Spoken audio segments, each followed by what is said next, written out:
Sus colecciones miden la evolución cronológica de toda la provincia de Soria. Surgió para albergar los tesoros encontrados a raíz de las excavaciones de Numancia. Hoy en nuestro paseo conocemos el Museo Numantino.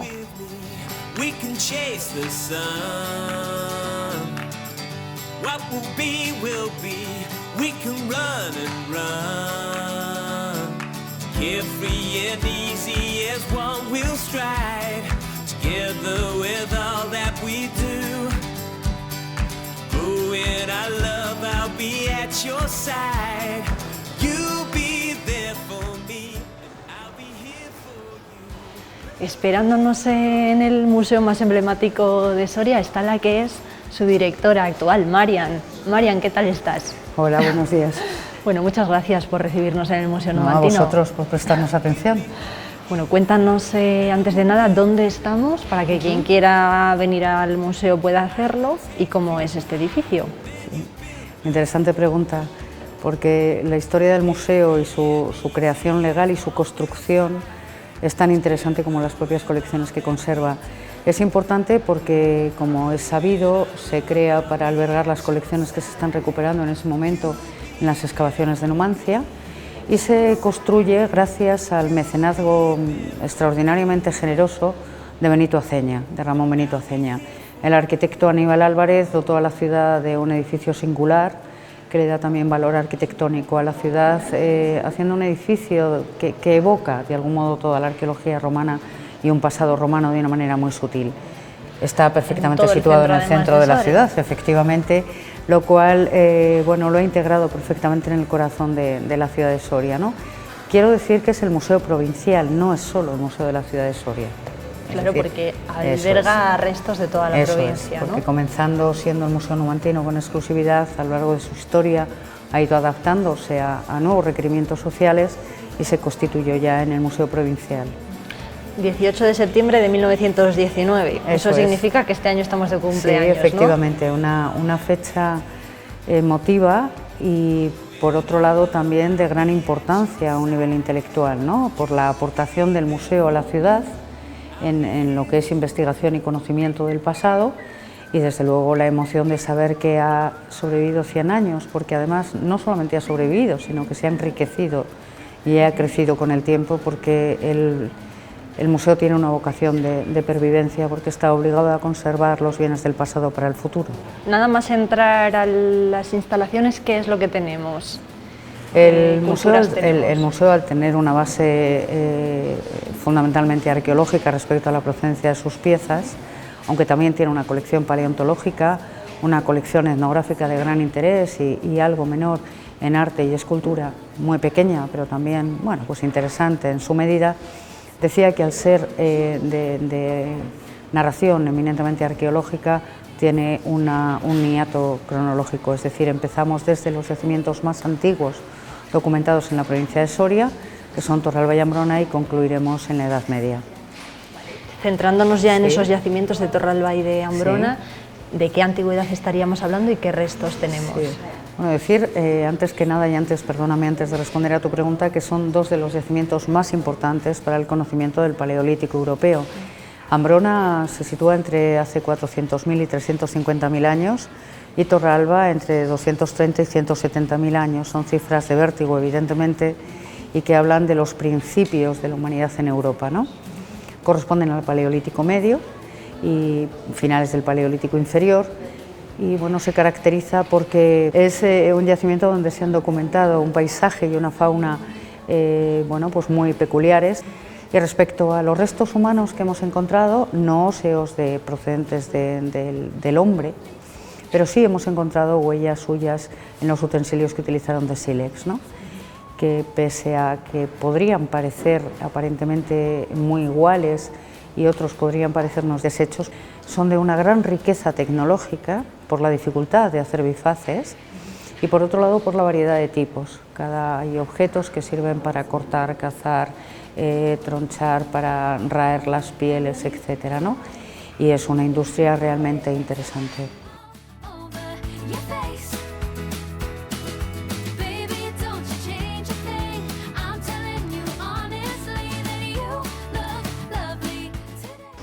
La placa grabada de Villalba, ¿no? Es lo que tenemos ahora aquí. Sí. Marian, ¿qué es esto? Es una pieza que fue depositada por quien la halló, también en otra muestra de generosidad y de sensibilidad con el patrimonio cultural que es de todos. Es una placa en pizarra, grabada con 13 animales en cada una de sus dos caras y que, si os fijáis, con mucha facilidad recuerda a todo el arte paleolítico de la cornisa cantábrica y del sur de Francia, con la que evidentemente enlaza. Estamos en un periodo magdaleniense, a caballo entre el solutrense y el magdaleniense, en su fase 3 o 4, entre 15.000 y 13.000 años. Es una pieza que tuvo que tener alguna función social o religiosa que desconocemos y que era móvil, es decir, los grupos humanos la llevaban encima, es decir, era una pieza realmente importante. Es extraordinaria como arte y como significado, si os fijáis, se demuestra en este estilo tan realista un conocimiento exhaustivo de las piezas que después se han grabado con un punzón, a veces se ven correcciones, y la otra parte que es muy interesante es que se ven sobreposiciones en el grabado de unas figuras sobre otras, lo que demuestra pues que su uso fue muy largo, en la función que tuviera encomendada esa sobreposición no importaba, y de hecho la pieza continuó hasta que se perdió o perdió su valor o su función, mejor dicho, más que su valor. Es una pieza extraordinaria dentro del arte paleolítico español. Es impresionante cómo se distinguen todos las los cabras, animales. y las yeguas. Sí. Sí. Son cabras y yeguas, sí. Y son 13 figuras en cada una de las dos caras, que también es interesante esa simetría. ¿En qué consiste este menhir que tenemos ahora aquí, Marian? Sí, hasta ahora hemos estado hablando de algún modo de la vida, ahora vamos a hablar un poco de la muerte, que es algo en el que los arqueólogos aprendemos mucho, porque la relación del hombre con la muerte nos transmite a nosotros mucha información de cómo era no solamente la sensibilidad hacia los muertos, sino también cómo era la organización social, cuál era su concepto del más allá, que todos los pueblos lo han tenido, y cuáles eran los rituales que les acompañaban. Esta pieza, que apareció en Villar del Ala, ya abandonada, fuera de su lugar, fuera de contexto, es muy interesante, se sitúa hacia el 2200 a.C., estamos a comienzos del bronce, hemos dado un salto muy importante desde el 15.000, de la placa de Villalba, de 15.000, 13.000 al 2000 a.C., es decir, un periodo que casi es imperdonable para saltar de esta manera. Probablemente coronó o sirvió de remate a algún tipo de estructura funeraria. También se ha creído que podría haber sido un hito territorial. Hay una representación, y está inciso, en el que se puede ver la cabeza, el cuello, los hombros, un faldellín y un arma que, es típico, es una representación bastante típica, aunque no son muy escasas estas piezas.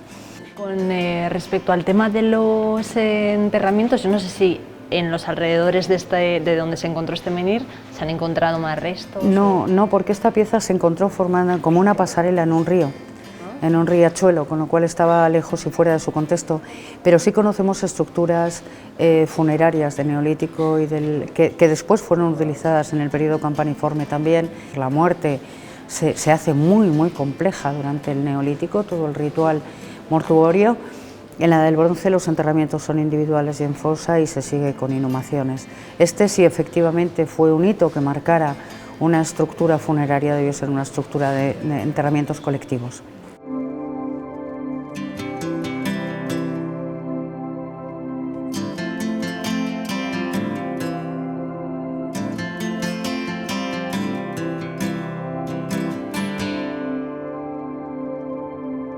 Saltamos, como decíamos antes, en el tiempo, y ahora estamos ¿en qué época? En la Edad del Hierro. En la Edad del Hierro. ¿Y qué tenemos? ¿Qué es lo que mejor la se Edad del conserva Hierro de es esa muy época? conocida en la provincia de Soria por circunstancias también históricas, quiero decir, la excavación de Numancia, y después el primer director excavó muchos yacimientos celtibéricos.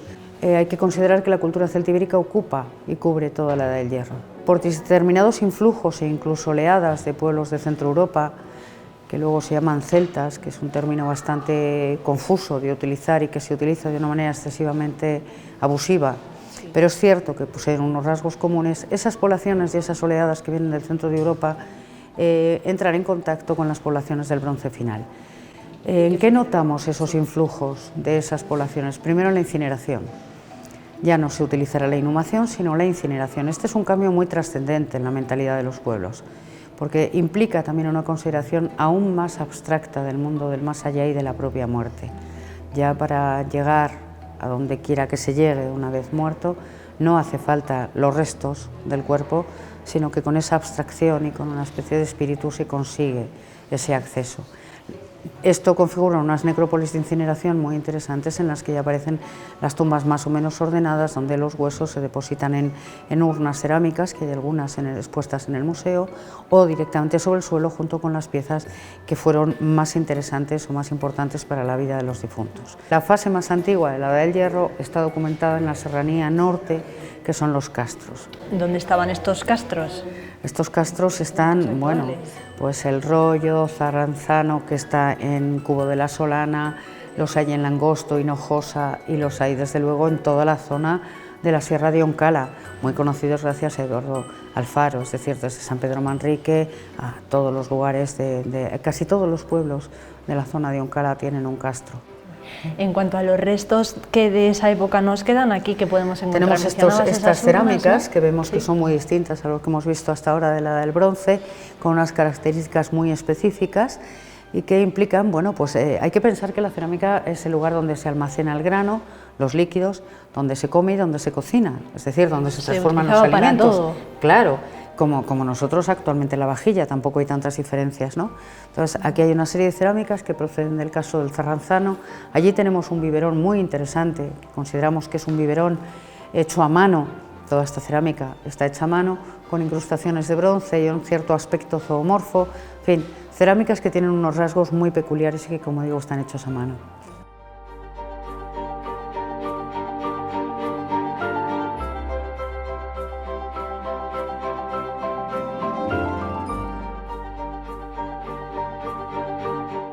Dentro de la Edad del Hierro, otra de las piezas que tenéis aquí es este casco celtibérico, ¿no?, que se encontró en Muriel de la Fuente. Cuéntanos por qué es especial. Sí. En dos aspectos fundamentales. La primera, porque hace evidente una característica de la Edad del Hierro, y es que fue un periodo de gran inestabilidad política y social en cuanto a que las poblaciones se asientan en un lugar, quieren estar permanentemente en ese lugar, y comienza a través de la guerra y del conflicto armado y de una fuerte diplomacia que incluye también el matrimonio político, digamos, entre grupos, una jerarquización del territorio en el que vemos yacimientos que con el tiempo acabarán convirtiéndose en ciudades, como Segontialanca, Tiermes, Numancia más circunstancialmente, y otra serie de ciudades. Claro, la tensión militar era importante porque se está intentando captar mayores territorios y mejores territorios alrededor de ese ámbito. Este casco, de algún modo, pone en evidencia ese periodo de esa conflictividad. Apareció en la Fuentona de Muriel de la Fuente, en un lugar paisajísticamente emblemático y que desde luego tuvo un profundo significado religioso para las propiedades de la Edad del Hierro, sino incluso ya desde antes, ¿no?, donde los dioses no es que sean los manantiales y los montes, sino que se manifiestan en los manantiales y en los montes, ¿no? Bueno, hay quien ha creído que podría ser un casco ofrecido a las aguas, no lo sabemos, podría haber sido, quiero decir, esa es una de las teorías que hoy se están barajando.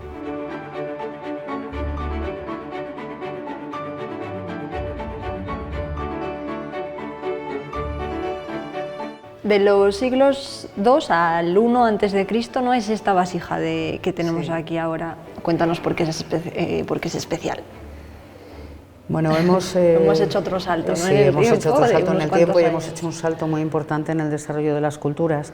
Es decir, la Edad del Hierro, que comienza siendo una cultura que diferentes culturas que utilizan todas las cerámicas a mano, con unos sistemas de producción y con unos sistemas de relación de parentesco fundamentalmente, avanzando el tiempo por influjos, sobre todo con el Mediterráneo, y comunicación entre ellos también, y la propia evolución de la sociedad, consiguen una serie de logros técnicos, sobre todo venidos del Mediterráneo, como son la cerámica a torno. Exactamente. Que es muy importante porque ya no es una producción doméstica, sino es una producción que se puede hacer casi en serie, por lo tanto comercializarla, y por lo tanto empezamos a tener una clase nueva que es la de los artesanos, junto a la de los herreros, ¿no? Es decir, el hierro y la cerámica a torno son muy importantes por lo que significan tecnológicamente y por el influjo que tuvo en la economía y en la organización social. Esta cerámica procede de las Eras de Ciadoña, un yacimiento extraordinario que se está excavando y investigando recientemente. y que está dando resultados muy interesantes y desconocidos respecto al urbanismo del poblado. Es una cerámica que caracteriza la cultura arévaca, la cultura celtibérica de esta zona, y que, si os fijáis, tiene una decoración de caballos en el que el primero, que es el más grande, tiene las riendas, aunque vas en jinete, el siguiente es más pequeño, el siguiente es más pequeño, hasta llegar a este caballo que parece una cría. Es extraño porque nosotros, si hubiéramos representado esto, lo habríamos hecho al revés, del más pequeño al más grande. Es interesante que ellos empiecen y que la serie empiece justo al revés, del más grande al más pequeño, ¿no? Es decir, ellos probablemente tenían una lógica y un esquema mental del que estamos muy lejos de conocer y de comprender, y al que nos podemos acercar a través de estas cerámicas.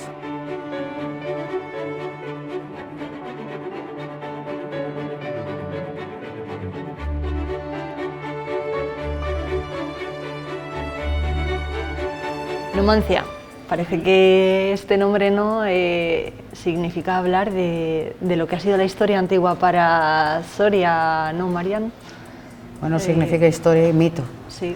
Y es más complejo el mito que la historia siempre, ¿no? Los mitos tienen una vida realmente larga e interesante, y de hecho el mito de Numancia ha sobrevivido hasta hoy. Hay que pensar que los mitos suelen ser el resultado de una necesidad social, ideológica muy potente, pero hay más razones por las que hablamos de Numancia, no solo por la conquista, y es por la genialidad de sus alfareros y de sus pintores. Estamos ante una cerámica que puede condensar perfectamente no solamente la alta cualificación tecnológica, sino también la complejidad y la profundidad de la religiosidad celtibérica. Tanto es así que no la comprendemos del todo, ni hemos llegado a descifrarla todavía. Por ejemplo, ¿qué pintura tenemos en esta cerámica y por qué es tan especial? Hay una representación de un toro con un pez entre las patas. Es un toro que está quieto y se ve perfectamente en las cruces que están en sus cuartos delanteros y traseros, la rotundidad de sus patas, y ahí se puede ver el pez. Si os fijáis, la boca del toro se abre como para devorar al pez, y el pez abre la boca como para devorar al toro. Es decir, ahí hay una lucha entre pez y toro, que es una asociación muy peculiar de animales y que en cualquier caso tienen también un cierto toque nocturno, ¿no? ¿Eso qué significa? ¿Se sabe algo sobre el significado que podría tener? Sabemos que los peces en la religiosidad celtibérica están muy presentes como metafóricos de transformación y de cambio. No es que el pez sea en sí mismo un dios ni nada parecido, pero sí tiene un valor de transformación en una narración oral mítica. Hay que pensar que esta cerámica está contando una leyenda, un mito de fundación, de origen, de transformación, de vida, de ultratumba, no lo sabemos, pero que los celtíberos, cuando la veían, la interpretaban perfectamente y sabían lo que se estaba aquí narrando. Y evidentemente esto era algo que se narraba oralmente y que este pintor genial supo traducir a una cerámica con un dibujo sintético y geometrizante que también debería formar parte de la historia del arte. En la siguiente escena tenemos el toro representado, pero el pez no está. Es muy probable o es muy fácil considerar que el toro ha devorado al pez y se ha producido en él una transformación muy grande. De hecho, ya no vemos las patas, ya no tiene ese aspecto de quietud y de rotundidad que suelen ofrecernos los toros, y sin embargo este se mueve, el movimiento se ve perfectamente en las aspas. La cola del animal se ha transformado, tiene un remate de cabeza viva que parece querer adelantar al toro, también es un elemento muy frecuente en las cerámicas celtibéricas y en las numantinas, y vemos esa sensación de movimiento también representada y que es curiosa, ¿no?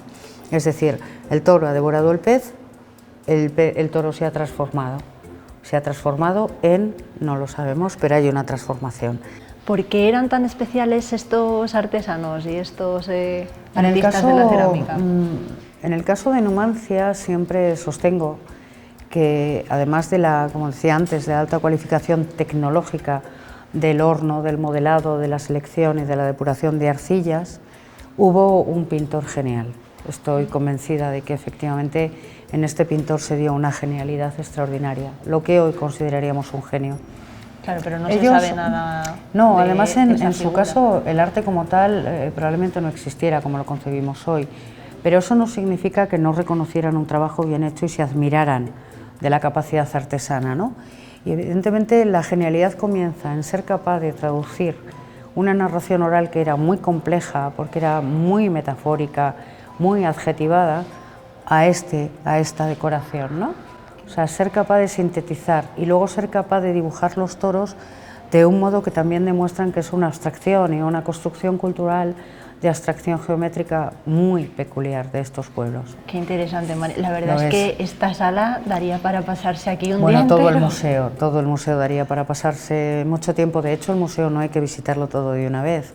Yo invito a los sorianos a que un día vengan, vean las piezas que les llamen la atención, vuelvan de nuevo otro día y disfruten. Y además hay algo en lo que yo hago hincapié, y es que los museos casi son el último reducto para el silencio y la introspección, ¿no?, dentro de la sociedad en la que vivimos. De modo que es un lugar a acudir y recurrir.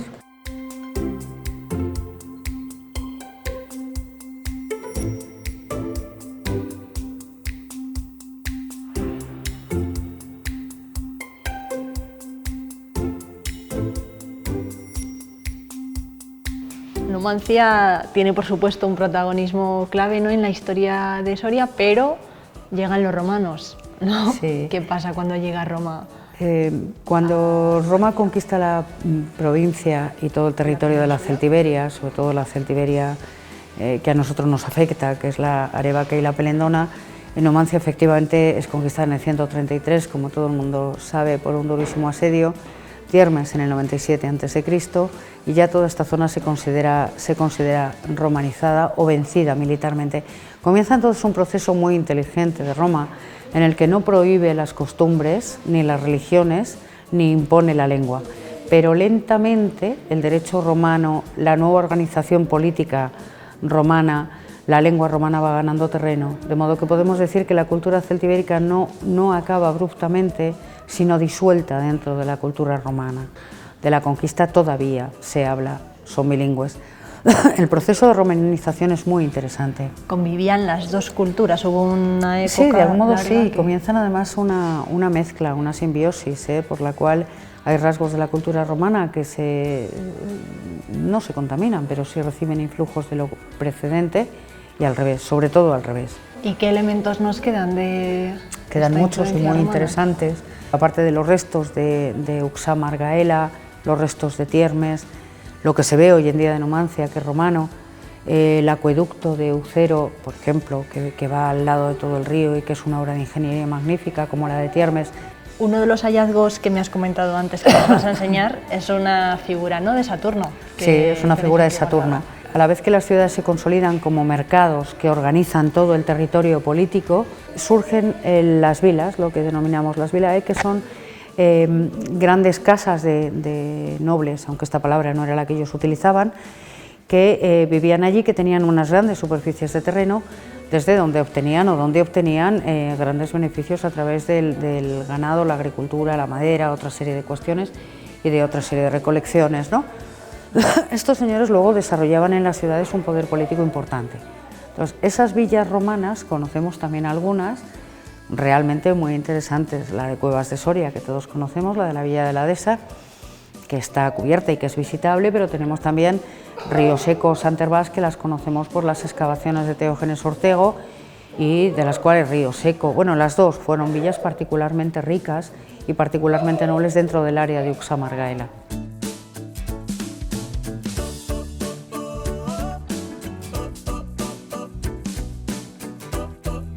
Menuda maravilla tenéis en esta vitrina, Marian. Tenemos, es propiedad del pueblo español y por lo tanto, y además es una escultura realmente buena técnicamente, y luego es muy interesante porque probablemente proceda de un larario, de una villa romana, de la de Río Seco. ¿Por qué es tan especial esta escultura? Sí, no conocemos muchas, otras han aparecido fragmentadas, aparte de la calidad, como he indicado, porque si observamos con detenimiento vemos que efectivamente Saturno está representado como un hombre mayor, es un hombre adulto, es decir, que representar eso a través de la anatomía, a través de ciertos rasgos, bueno, pues es digno de elogio. Por otro lado, la posición de Saturno, que es la convencional, la cara, el pelo, la mirada, es muy interesante. Además de los valores artísticos, es el hecho de que tal vez formara parte de un larario, es decir, del altar que los romanos tenían en sus villas para culto doméstico, o que decorara a lo mejor alguna estancia o algún jardín dentro de alguna hornacina, ¿no? Las villas romanas eran realmente construcciones suntuosas, con mosaicos, las paredes decoradas con estucos y pinturas, y con una cierta presunción por parte del propietario, puesto que eran personas realmente acaudaladas. Hay una pieza que a mí me interesa particularmente, también por el debate de investigación, porque no acabamos de ponernos de acuerdo, es la inscripción que tienes a tu espalda.